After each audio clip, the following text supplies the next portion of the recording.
Police file.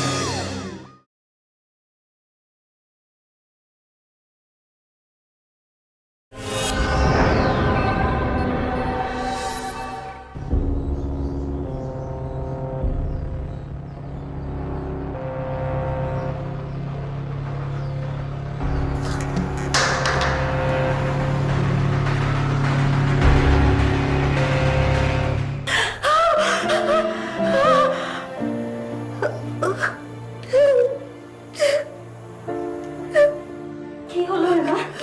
কি হয়েছে? কি হয়েছে? এরকম করছিস কেন? হ্যাঁ, তুই তো ঘুমাচ্ছিলি।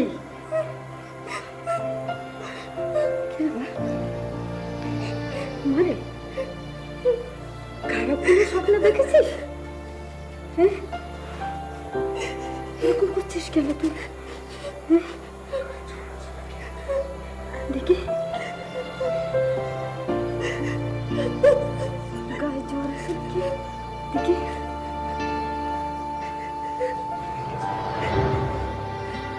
কোথায় গেলি? একদম নিজেকে শেষ করে দিয়ে এলি। চুপ কর, শান্ত আমা। তোর ভাই ডাক্তার আনতে গেছে, এক্ষুনি চলে আসবে। তুই তুই শুয়ে পড় মা, তুই শুয়ে পড়। আমি তোর মাথায় হাত বুলিয়ে দিই। শোন।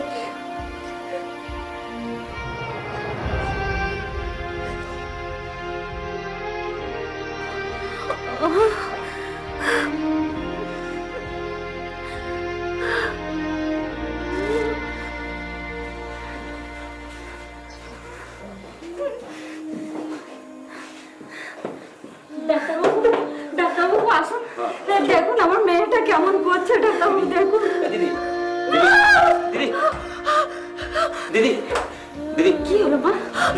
দিদি এরকম করছিস কেন? দিদি শান্ত হও দিদি। শো শো,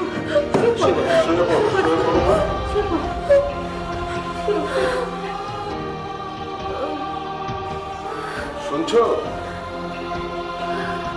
এই যে আমার কথা শুনতে পাচ্ছ? সকালে গায়ে জ্বর ছিল, কতবার জিজ্ঞাসা করছি, কিচ্ছু বলছে না। সকাল থেকে কিচ্ছু খায়নি, জোর করে 1 গ্লাস দুধ খাইয়েছি, এখন আর কিছু খাওয়াতে পারিনি।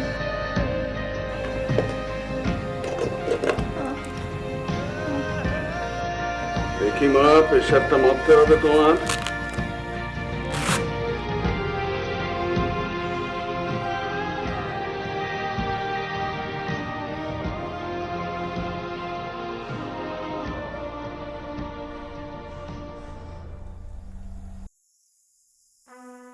প্রেশার তো খুবই লো।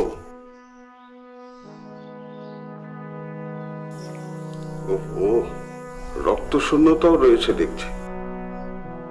ডাক্তারবাবু, ও 2 বছর ধরে বাড়ির বাইরে ছিল, তারপর হঠাৎ 2 দিন আগে বাড়ি ফিরেছে। কথাবার্তা কিচ্ছু বলছে না, কাল থেকে এই অবস্থা।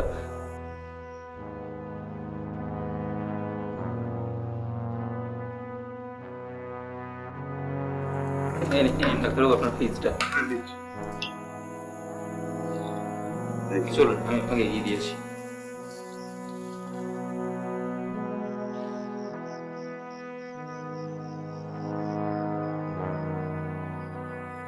মা, এখন কিন্তু 9টা বাজে, রাত 10টায় দিদির ওষুধ আছে, মনে করে দিও। কি বলছিস তুই? মনে করে দেব? আমার চিন্তা হচ্ছে ওকে কি খাওয়াবো। এইভাবে না খেয়ে থাকলে তো মেয়েটা আমার মরে যাবে। একটা কাজ করো মা, একটু গলা ভাত করো আর ডিম সেদ্ধ আলু সেদ্ধ দিয়ে মেখে চামচ দিয়ে অল্প অল্প করে খাইয়ে দাও। ডাক্তার বলেছে রোজ ডিম খাওয়াতে, লো প্রেশার তো। খেলে তো দেবো। দেখো মা, এখন কি গভীর ঘুম ঘুমোচ্ছে। ওষুধের ঘোর। ভালো করে ঘুমোলে দিদি ঠিক হয়ে যাবে, ডাক্তার বলেছে। মা, দিদি কি এমন কাজে গেছিল যে এত অসুস্থ হয়ে পড়লো? কি করে জানবো? ডাক্তার এসে কাজের জন্য ওকে নিয়ে গেল। তারপরে ওর সঙ্গে আমরা কি কোনো যোগাযোগ রাখতে পেরেছি? কয়দিন টাকা পাঠিয়ে দিয়ে বন্ধ করে দিল। আল্লাহ দোয়ায় মেয়েটা আমার ফিরে এসেছে, এটাই বড় কথা। আমাদের জানতে হবে মা, দিদির এই অবস্থা কি করে হলো আমাদের জানতে হবে।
রাজু, কোথায় বাবা তুই? তাড়াতাড়ি বাড়ি থেকে আয় না। একটা অচেনা লোক এই বাড়ির আশেপাশে ঘোরাফেরা করছে, আমার খুব ভয় করছে।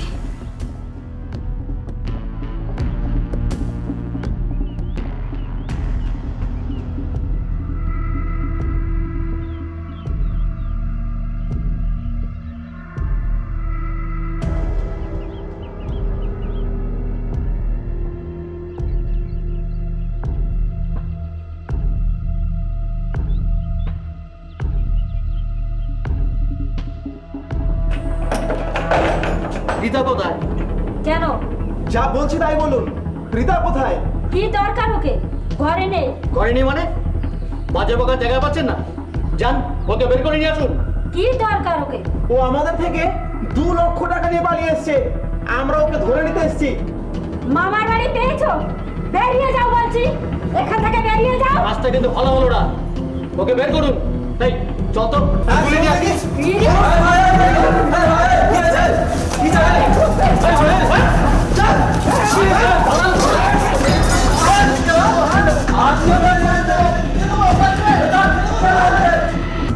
বাগদা থানা এলাকার একটি গ্রামে বাস করত রীতা মল্লিক, সঙ্গে তার মা ও ভাই। অত্যন্ত অসুস্থ অবস্থায় প্রায় 2 বছর পর রীতা বাড়ি ফিরে আসে। 2 বছর আগে রীতা বাড়ি ছেড়েছিল একটা কাজ নিয়ে, কিন্তু এতদিন পরে সে বাড়ি ফিরল বিপদ মাথায় নিয়ে। দুজন অচেনা লোক তার বাড়িতে চড়াও হয় তাকে তুলে নিয়ে যাবার জন্য। সে যাত্রা রীতার মা ও ভাই তাকে রক্ষা করে। কোথায় ছিল রীতা 2 বছর? কেন সে অসুস্থ অবস্থায় বাড়ি ফিরে এলো? কারা তাকে ধরে নিয়ে যেতে চায়? এসব প্রশ্নের উত্তর জানা যায় না। মা, দুধটা খা না মা। কি এত ভাবছিস? এত ভাবলে হবে? ওই দুধটা না খেলে তুই শরীরে জোর পাবি? কিছুই তো খাচ্ছিস না। খা মা, দুধটা খেয়ে নে। চুপ করে আছিস কেন মা? খা, খা মা, খা। দিদি তুই চুপ করে থাকলে হবে না দিদি। ওরা কারা? কি চায় তোর কাছে ওরা? কেন এসেছিল দিদি তোর কাছে ওরা? আমরা তোর ভালো চাই মা। কি হয়েছিল তোর সাথে? কেন ওরা তোকে তুলে নিয়ে যেতে চায়? আমি শেষ হয়ে গেছি মা, আমি শেষ হয়ে গেছি। কি বলছিস তুই? দিদি, দিদি তোকে শেষ হয়ে যেতে দেবো না আমরা। তোর জীবনে যদি কিছু ঘটে থাকে তোকে সেসব ভুলে আবার নতুন করে বাঁচতে হবে। তোর সাথে যদি কোনো অন্যায় হয়ে থাকে তবে তার বিচার হবে। দেশে আইন আছে, দরকার হলে আমরা এলাকার লোক ডাকবো। তুই চিন্তা করিস না দিদি, আমরা সবাই তোর পাশে আছি। তুই ভয় পাস না দিদি, আমরা সবাই তোর পাশে আছি।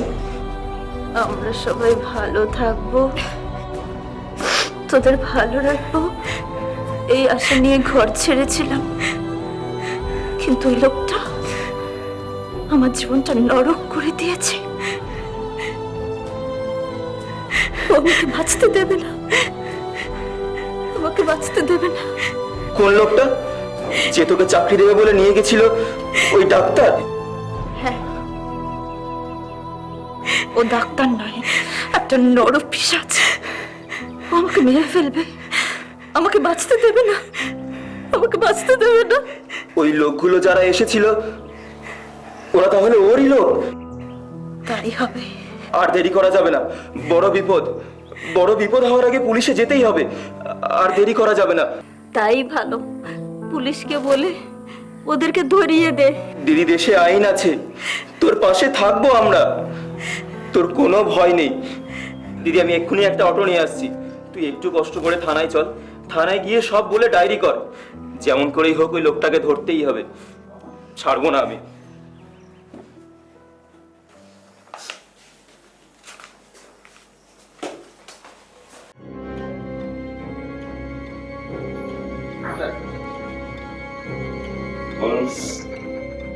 বল, কি করতে পারি?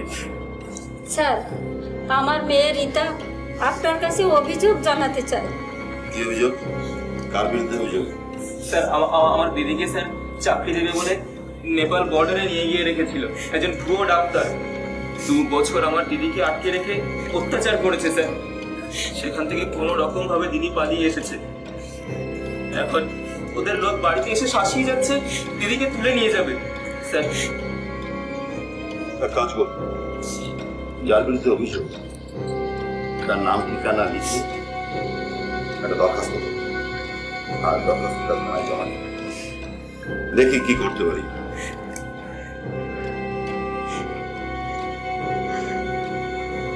চলো মা, আমার আত্মহত্যা করা ছাড়া আর কোনো উপায় নেই। এখানে কিচ্ছু হবে না। আমি জানতাম এই আইন আদালত আমাদের মতো গরিবদের জন্য নয়, যাদের পয়সা আছে তাদের জন্য।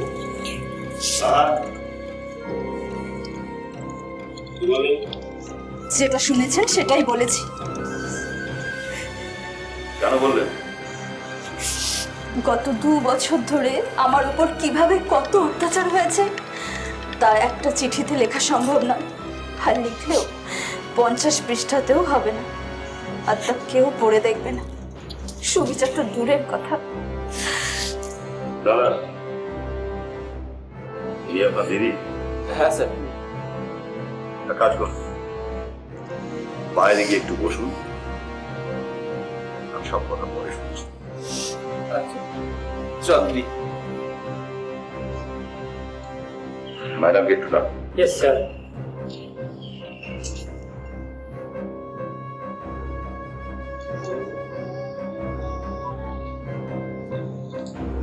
Yes sir.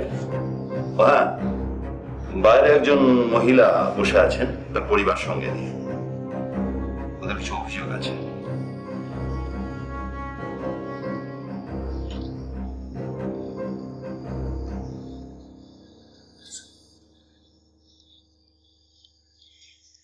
তোমাকে তো খুব অসুস্থ লাগছে, তো তোমার মাকে ডাকবো? না না, মা বাইরে থাকুক, ওনার সামনে সব কথা বলা যাবে না। ওকে। না, রীতা মল্লিক। তোমার বাড়ি কোথায়? বাগদা পূর্ব পল্লীতে। বাড়িতে কে কে আছে? আমার বিধবা মা, ভাই আর আমি। বিয়ে করনি? আমি বাড়ির বড়। বিয়ে করে নিলে আমার মা আর ভাই একা হয়ে যেত, তাই ওদের। ভাই কি করে? আমি ভাইকে বলেছিলাম শত কষ্ট হলেও পড়াশোনাটা চালিয়ে যেতে। ও টিউশনি করতো আর আমি কাজ খুঁজতাম। তুমি বলো, যা বলছিলে বলো, বলে যাও। সংসারের ভার সামলানোর জন্য আমি একটা কাজ খুঁজছিলাম। আমাদের পাড়ার স্বপনদা আমাকে বলল নার্সিংহোমের ঠিক আয়া নয়, হেল্পার নার্সের একটা কাজ আছে, আমি করব কিনা। আমি রাজি হয়ে গেলাম। আর ওনার সঙ্গে ওই নার্সিং হোমে গেলাম। তারপর নাম কি? রীতা মল্লিক। আচ্ছা, পড়াশোনা কত দূর? 8 পাস করে আর পড়া হয়নি দিদি। দেখো, তোমাকে প্রথমে কিছুদিন আমাদের কাছে ট্রেনিংয়ে থাকতে হবে, মানে এই 1 মাস মতো। যত কাজ দেখবে তত শিখবে, আর তারপর কাজ করতেও তোমার কোনো অসুবিধা হবে না। দিদি এখন কিছু পয়সা করি পাবে তো? দেখো, এখন ওকে টিএ মানে যাতায়াত আর টিফিন বাবদ কিছু দেওয়া হবে, যদিও সেটা খুব সামান্য। তারপর ওর কোর্স মানে ট্রেনিং কমপ্লিট হয়ে গেলে আমরা লিখে দেব। তারপর কর্তৃপক্ষ ওর ডিউটি আওয়ার্স অ্যান্ড স্যালারি সব কিছু ঠিক করে দেবে। দিদি আমি জান লাগিয়ে কাজ শিখব, আপনারা আমাকে সাহায্য করবেন? নিশ্চয়ই। আমার বাড়ির অবস্থা খুব খারাপ, আমার একটা কাজের খুব দরকার। ঠিক আছে, কাল সকাল 8টায় চলে এসো, বিকেল 5টা অবধি থাকতে হবে কিন্তু। আমি পারবো, তাহলে আসি দিদি। এসো। নমস্কার। আমার কাজটা হয়ে গেল।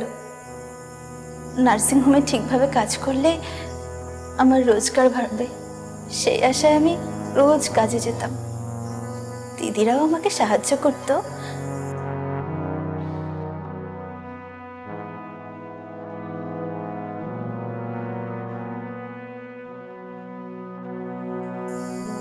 এইভাবে কয়েক মাস যাওয়ার পর আমার টাকাটা বাড়েনি। তারপরেও আমি দিদিদের কিছু লজ্জায় বলতে পারিনি। পাছে বলে আমার কাজ শেখা হয়নি, শুধু টাকা টাকা করছি। তারপর একদিন এক ডাক্তারের সঙ্গে আমার আলাপ। উনি সেধেই আমার সঙ্গে কথা বললেন।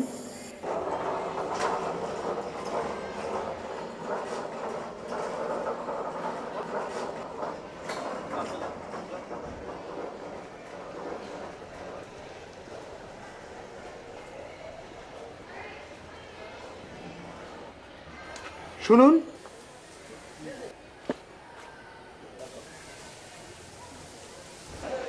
আপনি আমাকে বলছেন? এখানে তো আর কাউকে দেখছি না। বলুন ডাক্তারবাবু। বলছিলাম তুমি কতদিন হলো কাজ শিখছো? কেন স্যার, আমি কি কিছু ভুল করেছি? মাস 6 হয়েছে? না না স্যার, এই 2 মাস হলো। আমার তো বিশ্বাস হচ্ছে না। কিন্তু স্যার আমি তো দিদিদের কথা মতো সব কাজ করি। দেখো, আমার তো ডাক্তারের চোখ, তা একবার দেখলেই বুঝতে পারি কে কতটা কাজ জানে। স্যার আমার কোনো ভুল ত্রুটি হলে আপনি আমাকে মাফ করবেন। দিদিদের কোনো কিছু যদি বলেন তাহলে আমার চাকরিটাই চলে যাবে। আসলে আর কিছুদিন পরেই আমার মাইনেটা চালু হতো। তুমি মাইনে পাও না? না স্যার, গাড়ি ভাড়া মানে ওই যে কি বলে টিএ। বাট তুমি এত ভালো কাজ জানো, ওরা তোমাকে মাইনে দেয় না? আমি ভালো কাজ করি, আপনি দেখেছেন? দেখো, তোমাকে একটা কথা বলি, আমি অনেকগুলো নার্সিংহোমের সাথে যুক্ত আছি, তো তা তোমার মতন একটা কাজ জানা মেয়েকে আমি একটা চাকরি দিতে পারি। করবে তুমি? না আসলে এখানে আর কিছুদিনের মধ্যে আমি মাইনেটা পাবো হয়তো। আমার মনে হয় না, জানো, কারণ এরা ওই কম পয়সায় লোককে কাজ করে নিতে চায়। দেখলাম তো অনেক মেয়েকে, এখানে এলো, কাজ করলো, কাজ শিখলো, তারপরে ওই যে কনফার্মেশন হলো না, কাজ ছেড়ে চলে গেল। ঠিক আছে, আমি আর কিছুদিন দেখি। ওকে, তবে হ্যাঁ, ভালো কোনো কাজের খবর পেলে আমি কিন্তু তোমাকে দেবো। ওকে?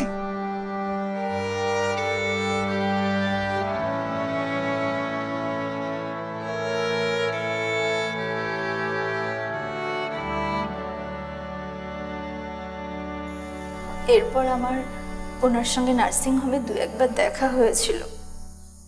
উনি আমার সঙ্গে যেচেই কথা বলতেন। নাম ডাক্তার শুভঙ্কর বিশ্বাস। এসব 2017। হ্যাঁ স্যার, উনি পুজোর পরপরই একদিন আমাদের বাড়িতে এসে হাজির। বললেন নার্সিংহোম থেকে ঠিকানা জোগাড় করেছেন। আমি তো অবাক।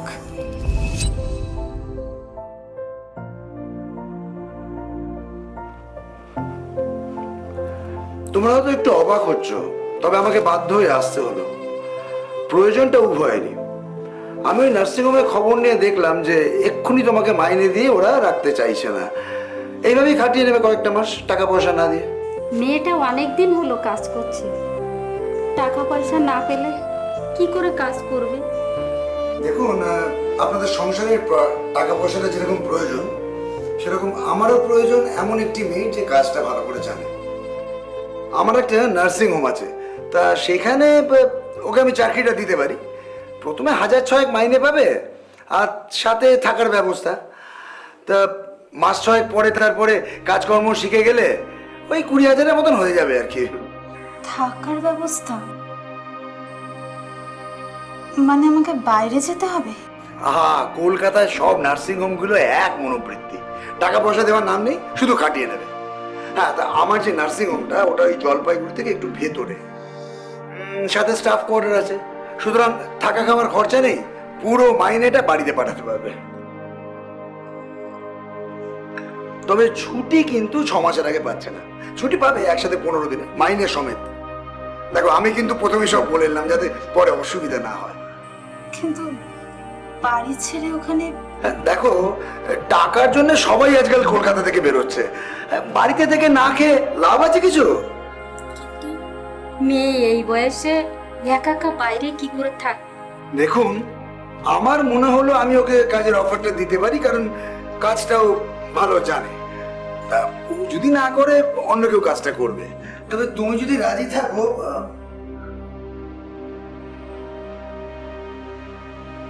তাহলে এই নাম্বারে আমাকে ফোনটা করবে। ধরো, চিন্তার কিছু নেই, আমি তোমাকে ওখানে কাজে লাগিয়ে দেবো।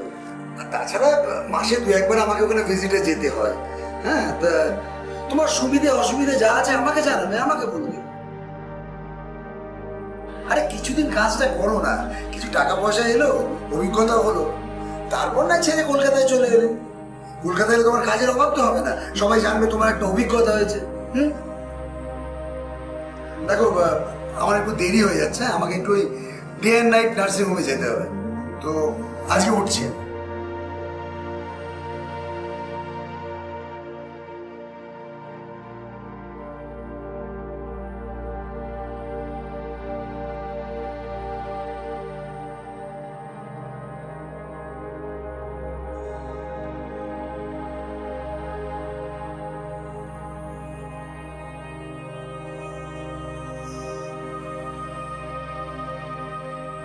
কিরে, কি করবি?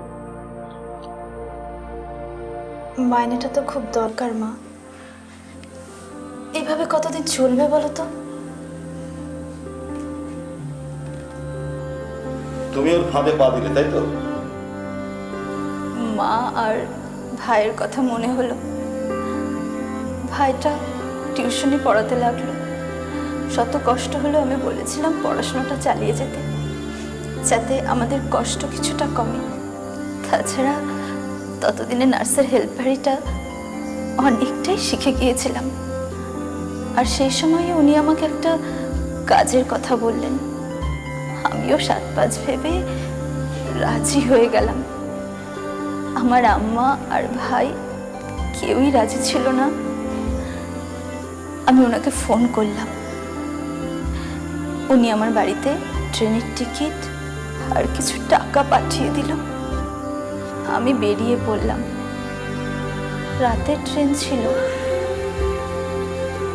আমি ট্রেন থেকে নেমে শিলিগুড়িতে গিয়ে গাড়িতে উঠলাম। ওখান থেকে নেমে আমি কিছু চিনতেই পারলাম না। পরে জানতে পারলাম যে ওটা নেপাল আর বাংলার বর্ডারের কাছে একটা বাড়িতে এনে আমাকে তোলা হয়। একটা পুরনো গোছের বাড়ি। আমাকে বলা হলো এখন থেকে এখানেই থাকতে হবে। এসো।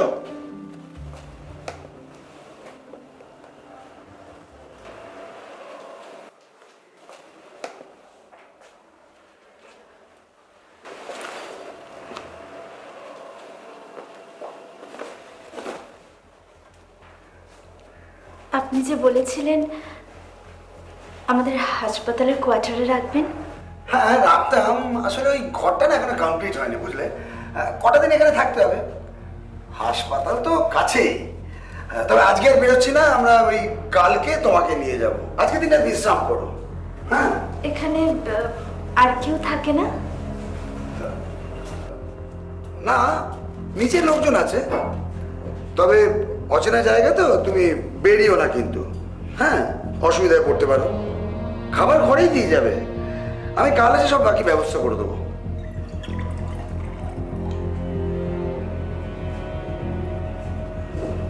কাল আমি ডিউটিতে যাব তো? হ্যাঁ, আমি তো এসে নিয়ে যাবো তোমাকে। আমি আসছি। ও হ্যাঁ শোনো, একটা কথা, এই জানলা টাল্লাগুলো না বাইরে থেকে বন্ধ করা আছে, ওগুলো খোলার চেষ্টা করো না। আর সেরকম কোনো দরকার পড়লে আমাকে ফোন করো, আমি আছি।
আমি অনেকক্ষণ তৈরি হয়ে বসে আছি। না দেখো, আজকে না আমি ক্লিনিকটা যাচ্ছি না বুঝলে, একটা আর্জেন্ট মিটিং পড়ে গেছে, সেটাই তোমাকে বলতে এলাম। আমি তোমাকে 2 দিন পর নিয়ে যাব। সে কি 2 দিন বসে থাকতে হবে? কেন, অসুবিধা কি আছে? এরা তোমায় খেতে টেতে ঠিক মতন দিচ্ছে না? সারাক্ষণ ঘরের মধ্যে বসে থাকবো? কাজের মধ্যে থাকলে সময় কাটতো। আপনি আমাকে কাজে লাগিয়ে দিয়ে মিটিংয়ে যেতে পারবেন না? চিন্তার কি আছে, তুমি তো কাজে লেগেই গেছো। এখন 2 দিন রেস্ট নাও, তারপর তো রোজ কাজই কাজ। চিন্তা করো না, আমি আছি তো। আসছি আমি।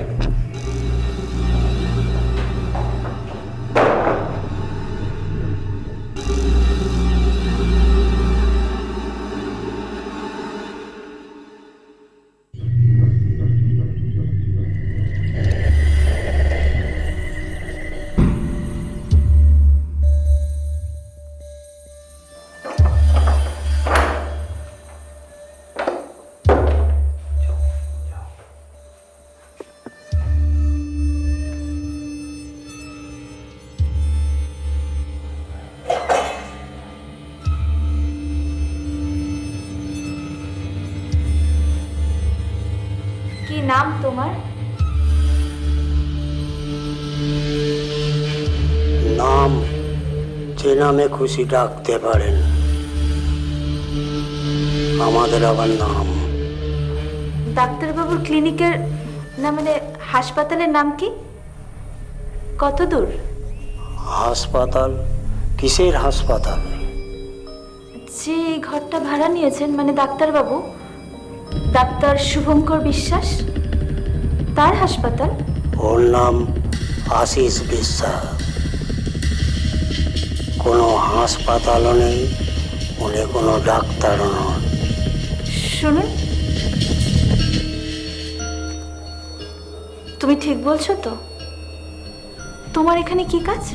দুবেলা খাবার দেব আর গেটে তালা, যাতে কেউ ঢুকতেও না পারে, বেরোতেও না পারে।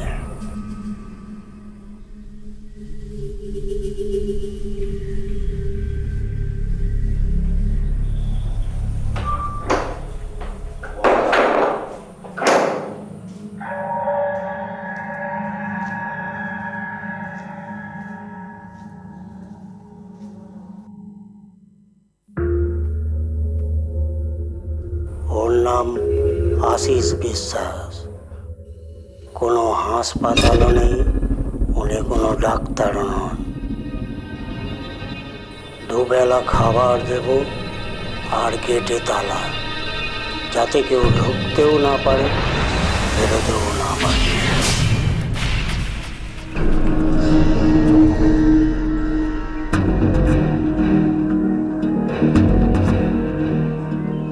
ভারত নেপাল বর্ডারের একটা ছোট্ট গ্রাম আলিগড়বা, সেই গ্রামের একটা পুরনো বাড়িতে রীতাকে নিয়ে এসে তোলে ডক্টর সুদর্শন বিশ্বাস, যাকে বিশ্বাস করে রীতা এতদূর চলে আসে। কিন্তু এখানে এসে সে যা শোনে তাতে তার পায়ের তলা থেকে মাটি সরে যায়। বাগদা নার্সিং হোমে আলাপ হওয়া ডাক্তার নাকি আসলে ডাক্তারই নয়, তার আসল নাম আশিস বিশ্বাস। এবার কি হবে, কি আছে তার নসিবে? দেখো, সবটা যখন জেনে গেছো তুমি, আর তোমার করার কিচ্ছু নেই। আপনি ওকে ছেড়ে দিন, আমার বাড়িতে রোজগার করার মতন কেউ নেই।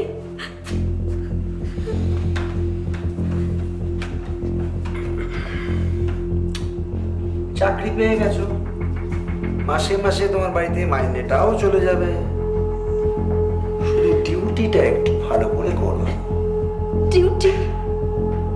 ডিউটি মানে?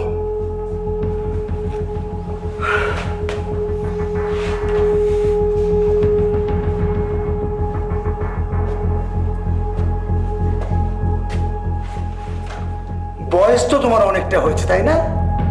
একদম কচি খুকি নাও। দেখো, এখন ব্যাপারটা হচ্ছে তুমি কি নিজের ইচ্ছে করবে না আমাকে জোর করতে হবে তোমাকে? আপনি আমার সঙ্গে জোর জবরদস্তি করবেন না, আমি কিছু চিৎকার করব।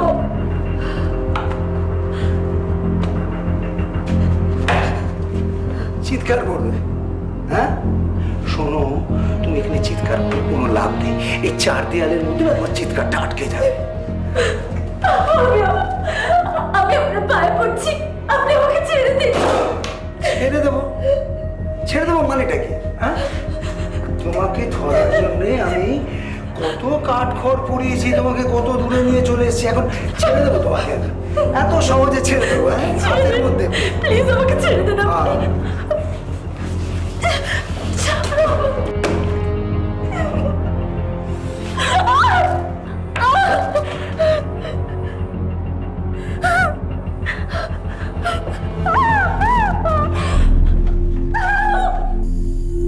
আমার অসহায়তার সুযোগ নিয়ে ওই মিথ্যাবাদী লম্পট কামুক মানুষটা দিনের পর দিন, মাসের পর মাস আমাকে একটা ঘরে আটকে রেখে আমার সঙ্গে খুব খারাপ করেছে। আমি বাধ্য হওয়ার চেষ্টা করেছি, কিন্তু পেরে উঠিনি। বেশ কয়েক মাস পর বাড়ি পরিবর্তন করতে থাকে। প্রথম একটা বাড়ি, তারপর আরেকটা। কোনোভাবে কাউকে বলার সুযোগ পাওনি যখন ও বাড়ি পাল্টাতো? পারতাম স্যার, কিন্তু ওই লম্পটটা আমার আর ওর কিছু ছবি ওর মোবাইলে রেকর্ড করে রেখেছিল। বলেছিল আমি যদি পালাবার চেষ্টা করি তাহলে ওই ছবিগুলো নেটে ছেড়ে দেবে আর আমার জীবন নষ্ট করে দেবে। আমাকে ভয় দেখিয়েছিল। সেই ভয়ে আমি কাউকে কিছু বলতে পারিনি, কিন্তু সবচেয়ে খারাপ যেটা করলো। কি খারাপ করলো? তাকে একাধিকবার সে এই লোকটি ধর্ষণ করেছে, এবং শুধু তাই নয়, এর বেশ কিছুদিন যাওয়ার পরেও সেই লোকটির যে বন্ধু বান্ধব আছে তারাও পালা করে করে এসে ওই মেয়েটিকে জোর করে ধর্ষণ করত। বুঝলাম আমার বাচ্চার আশা শেষ। ওই লোকটা আমাকে দিয়ে এখন ব্যবসা করাবে। আমার বাচ্চার ইচ্ছেটাই শেষ হয়ে গেল। তারপর ওরা চলে যাওয়ার পর আমার মরে যেতে ইচ্ছে হলো।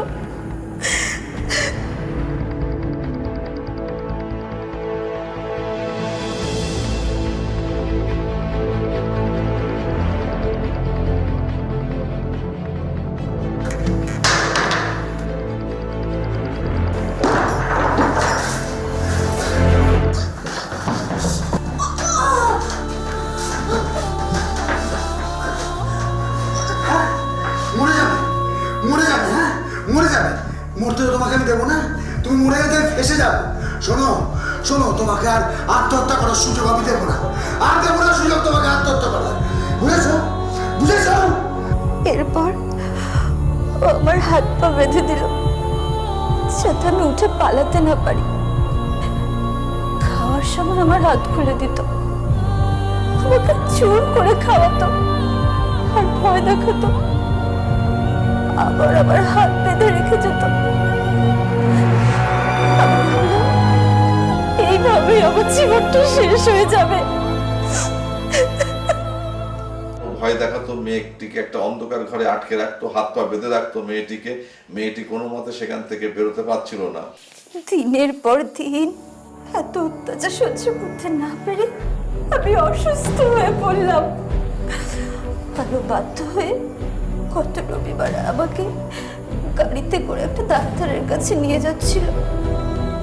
হঠাৎ গাড়িটা থামালো, কোনো একটা কাজে গাড়ি থেকে নেমে গেল। আমি আল্লাহর নাম করে গাড়ি থেকে পালালাম।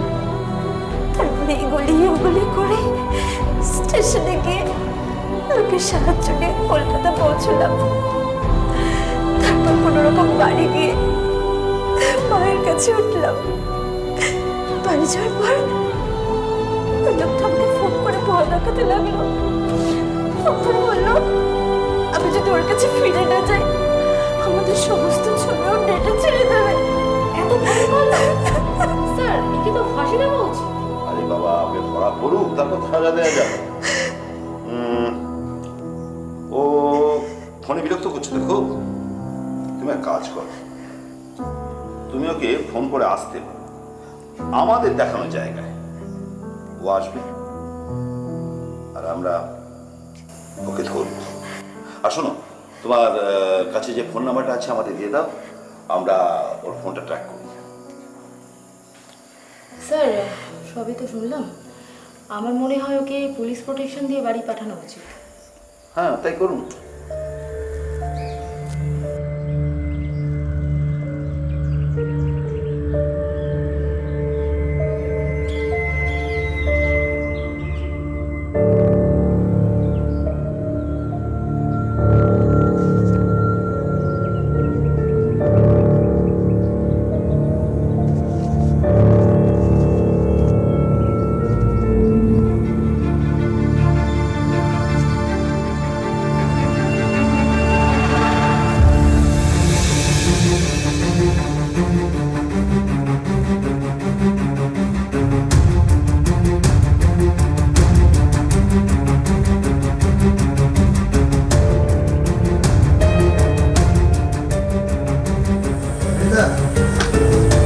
আরে তুমি চলে এলে কেন ওখান থেকে? হ্যাঁ, তোমার সব ব্যবস্থা আমি করে দেবো, আর তোমার চিন্তা করার কিছু নেই। তুমি আরো ভালো জায়গায় রাখলাম তোমার। যা হওয়ার হয়ে গেছে, আর তোর নতুন করে কিছু হবার নেই। কেমন কেমন, চলো চলো চলো, আরে চলো। এত ভয় পাচ্ছ কেন? হয়ে গেছে, যা হবার এবার।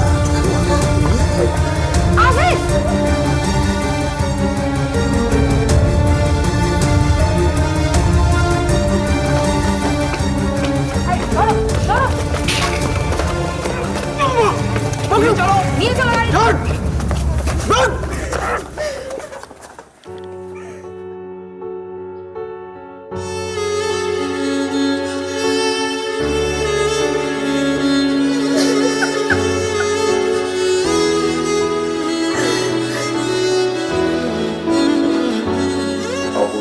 বর্তমানে হাজতে আছে এবং তার বিরুদ্ধে 376 ধারায় মামলা হয়েছে যে তাকে সেভারাল টাইম ধর্ষণ করেছে এবং আরো যারা যুক্ত রয়েছে তারাও তাকে দিনের পর দিন ধর্ষণ করেছে এবং টোটাল এই মেয়েটির জীবনটা টোটাল নষ্ট করে দিয়েছে। রিতাকে আটকে রেখে দিনের পর দিন তার ইচ্ছের বিরুদ্ধে তাকে ধর্ষণ করে এক মৃতপ্রায় জড় পদার্থে পরিণত করেছিল সমাজের একটা কীট। ধর্ষণ আর হত্যার সাজা যদি ফাঁসি হয় তাহলে 2 বছর ধরে একটা মেয়েকে দিনের পর দিন ধর্ষণ আর মানসিক যন্ত্রণা দিয়ে মৃত্যুর দিকে ঠেলে দেওয়ার জন্য এই লোকটিকে 1000 বার ফাঁসির সাজা শোনানো উচিত। এর পরেও কি কমবে ধর্ষণের মতো এরকম জঘন্য অপরাধ? নির্ভয়া কামদুনির পরেও কেন মানুষের বিবেক জাগে না? প্রতিবাদ প্রতিবাদ প্রতিবাদ হোক সর্বস্তরে। আজ এ পর্যন্তই, আগামীকাল আসবো আরও একটি সত্য ঘটনা নিয়ে। ততক্ষণ পর্যন্ত সুস্থ থাকবেন, সতর্ক থাকবেন, সাবধানে থাকবেন। আর সোম থেকে শনি ঠিক রাত 8:30টায় দেখতে ভুলবেন না পুলিশ ফাইলস।